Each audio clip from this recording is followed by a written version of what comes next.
Hello student, बहुत बहुत स्वागत है आप सभी का अपने परिवार पीवीआर स्टडी में। आज के इस वीडियो में हम बात करेंगे आसन्न कोण। आसन्न कोण जैसा कहीं हिंदी में देख रहे हो आप लिखा हुआ है, इसको इंग्लिश में बोलते हैं एडजेसेंट एंगल। साथियों, इसको हम आपको बुक की हिसाब से परिभाषा भी बताएंगे और प्रैक्टिकल करके भी दिखाएंगे। कभी ज़िंदगी में नहीं बोलोगे आसन्न कोण, बस 3 मिनट देख लेना। देखिए, एक ऐसा कोण जिसमें एक कॉमन शीर्ष होता है, शीर्ष मतलब होता है वर्टेक्स, ठीक है, और उसके साथ साथ उसमें कोई एक भी भुजा जो है वो कॉमन होती है। एक भुजा कॉमन होना ज़रूरी है, मस्ट है, और एक शीर्ष यानी वर्टेक्स भी कॉमन होना चाहिए। कॉमन को हिंदी में उभयनिष्ठ बोलते हैं, लेकिन आप उभयनिष्ठ नहीं समझ पाओगे, इसलिए मैंने हर जगह इंग्लिश वर्ड यूज किया है, ठीक है। तो एक भुजा कॉमन हो, एक शीर्ष कॉमन हो, तो वो आसन्न कोण कहलाता है। लेकिन उसमें एक शर्त होती है कि भैया इन दोनों के होते भी कभी कभी वो आसन्न कोण नहीं होता है। क्यों? क्योंकि तीसरी शर्त है कि कॉमन भुजा के दोनों तरफ एक एक भुजा होना जरूरी है। ऐसा नहीं है कि कोई किनारे वाली भुजा कॉमन कर दो भैया, दोनों किनारे कर दो, ऐसा नहीं होगा। कॉमन वाली भुजा हमेशा बीच में रहेगी, बाकी उसके किनारे किनारे की एक भुजा होनी चाहिए। ये परिभाषा में नहीं समझ पाए होंगे तो प्रैक्टिकल देख लो कैसे होता है। देखिए, अब आप लोग थोड़ा प्रैक्टिकली देखिए। साथियों, ये यहाँ आपके सामने दो त्रिभुज बने हुए हैं ना, आप देख रहे हो। इसमें दो वर्ड यूज हुआ था, एक शीर्ष यूज हुआ था जिसे इंग्लिश में वर्टेक्स बोलते हैं, और एक वर्ड यूज हुआ था भुजा। भुजा आप सभी जानते हो, भुजा मतलब साइड, है ना। तो देखो, वर्टेक्स क्या होता है? जहाँ पर दो या दो से अधिक भुजाएं आकर के मिलती हैं, या दो या दो से अधिक रेखाएं आके मिलती हैं, वही शीर्ष या वर्टेक्स कहलाता है। जैसे ये मैंने एक मान लो ये बिंदु ले लिया, यहाँ से ढेर सारी भुजाएं आके मिल रही हैं, यहाँ से निकल रही, तो ये वर्टेक्स है। जहाँ से उनका मतलब शुरुआत हो रही रेखाओं की, जहाँ से निकल रही वही वर्टेक्स है। तो उसी तरह से यहाँ अगर हम देखें तो ये वर्टेक्स है, ये शीर्ष है, ठीक है। क्यों? क्योंकि तीनों रेखाएं यहीं पर आके मिल रही हैं। समझ गए? तो आसन्न कोण की परिभाषा क्या देखा था कि एक ऐसा कोण, मतलब सॉरी एक नहीं, आसन्न कोण के लिए दो कोण होने चाहिए ना, तभी तो दो कोण आसन्न होंगे या एडजेसेंट एंगल होंगे। तो दो कोण आसन्न कोण होंगे कब? जब उनके शीर्ष एक ही हों और उनमें कोई एक भुजा कॉमन हो। तो भैया इनका शीर्ष जो है दोनों का एक ही है। क्यों?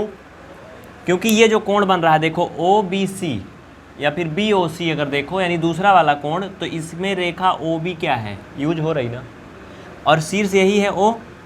लेकिन अगर हम देखें AOB, इधर वाला कोण देखें, तो इसमें भी हम यही शीर्ष का यूज कर रहे हैं, शीर्ष कॉमन है। और एक भुजा B वाली देखो, बीच वाली ये OB, ये भुजा भी दोनों में कॉमन है। क्यों? क्योंकि बिना इस भुजा के दोनों अधूरे हैं, इसको मिलने से ही पूरे हो रहे हैं। तो यहाँ से आप समझ गए होंगे कि ये क्या है, कोण 1 और कोण 2 जो है ये आसन्न कोण है, आसन्न कोण है। क्यों? क्योंकि इनका शीर्ष O दोनों में कॉमन है, उभयनिष्ठ है। इनकी भुजा OB जो है ये भी क्या है, दोनों में कॉमन है या उभयनिष्ठ है। इसको थोड़ा प्रैक्टिकली और देख लो अच्छे से। देखो, मैं आपको कुछ चीज़ें यहाँ दिखा रहा हूँ, ध्यान से देखना। जैसे मैंने एक रजिस्टर लिया अपने हाथ में, ध्यान से देखना आसन्न कोण क्या होता है।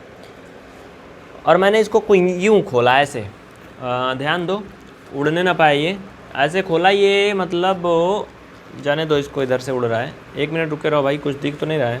हाँ चलो, ऐसे 3 भाग में खुला है ना, ये 3 भाग में खुला है। अब जरा गौर करो, जो मैं बीच वाली ये पकड़ा हूँ, ये इतना पेज,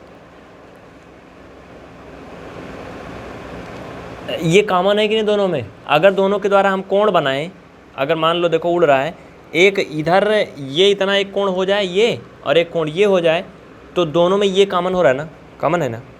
और ये मान लो एक भुजा है, और ये भुजा और ये भुजा, ये तीनों यहीं से तो निकल रही ना, एक ही जगह से निकल रही ना। तो क्या है, ये इस तरह से अगर जो कोई कोण बनेगा तो आसन्न कोण कहलाएगा। उसी तरह वहाँ पर भी आपके सामने है, समझ गए ना। तो ये था आसन्न कोण। चलिए कुछ एग्जाम्पल आपको दिखाते हैं।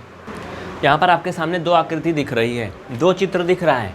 साथियों, इसमें AB कोण बन रहा है ना। देखो, इनकी जो भुजाएं हैं OB, बीच वाली भुजा OQ, ये दोनों में कॉमन है ना। इनका वर्टेक्स एक ही है, दोनों की जो भी भुजाएं निकल रही एक ही जगह से निकल रही, यानी कि कोण A और कोण B क्या है, आसन्न कोण है, एडजेसेंट एंगल है। लेकिन इसमें भी है क्या? नहीं है, ये आसन्न कोण नहीं है। क्यों नहीं है भाई? इसमें भी तो भुजा, ये जो वाली भुजा जो देख रहे हो O और ये P मान लो, OP तो कॉमन है ना, कॉमन है ना। देखो, ये कोण बन रहा है तब भी इसका यूज हो रहा है, ये बन रहा है तब भी इसका यूज हो रहा है। फिर कहोगे क्यों नहीं है? इसलिए नहीं है क्योंकि इसका वर्टेक्स कॉमन नहीं है, इसका शीर्ष जो है वो कॉमन नहीं है। क्यों? क्योंकि देखो इसका ये जो दो भुजाएं यहाँ से निकल रही और एक भुजा यहाँ से निकल रही, तीनों एक ही जगह से निकलनी चाहिए, तभी दो कोण क्या होंगे? आसन्न होंगे, अन्यथा नहीं होंगे। तो वो आसन्न नहीं है, ये आसन्न कोण है। समझ गए ना?